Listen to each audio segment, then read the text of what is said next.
दोस्तों, जो लोग ARO मेंस के लिए बिल्कुल नए सिरे से शुरुआत कर रहे हैं ऐसे राइटिंग को लेकर, उनके मन में एक डाउट आता है कि सर ARO के मेंस के पेपर में जो ऐसे राइटिंग है वो कितने नंबर का आता है। तो आपको बताना चाहेंगे कि ARO के मेंस के एग्ज़ाम में जो ऐसे राइटिंग है वो 120 नंबर का आता है।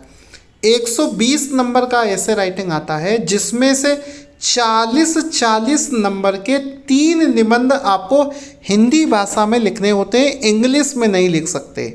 तो 40 के 3 हो गए। सर इसमें कितने नंबर तक लाए जा सकते हैं? तो देखो, एक अच्छा स्कोर माना जाता है 85 के आसपास में अगर आपके मार्क्स आ जाएं, मतलब 120 में से 85 प्लस मार्क्स आप ले आए तो आप टॉपर्स में शामिल हो जाएंगे। ठीक है, इसका एक फॉर्मेट है, मैंने आपको सिखाया है, लगातार प्रैक्टिस की क्लास चल रही है। इतनी प्रैक्टिस करवा देंगे कि एक सिंगल निबंध इससे बाहर नहीं जाएगा।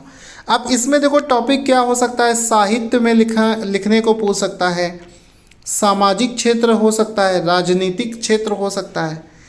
600 शब्दों में आपको इसको लिखना होता है, तो उसका लिमिट का भी आपको ध्यान देना है। ठीक है, साइंस में आज दूसरा निबंध आपका साइंस, पर्यावरण, आर्थिक क्षेत्र में, कृषि के क्षेत्र में लिखाया जा सकता है।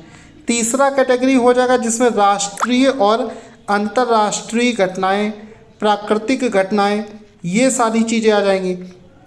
तो 40 मिलाकर आपका 120 नंबर का ये निबंध आपको आता है।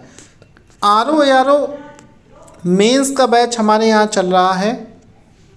यहाँ पर आप देख सकते हैं मेंस की जो ऐसे राइटिंग की प्रैक्टिस चल रही है शानदार। सारे स्टूडेंट यहाँ पर अपनी कॉपी मुझे लिख कर भेज रहे हैं, जिसको मैं लाइन बाय लाइन चेक कर रहा हूँ और एक एक लाइन में क्या क्या मिस्टेक हो रही है वो चीज़ें समझा रहा हूँ कि एग्ज़ाम में आपका एक नंबर भी गलत ना कट जाए।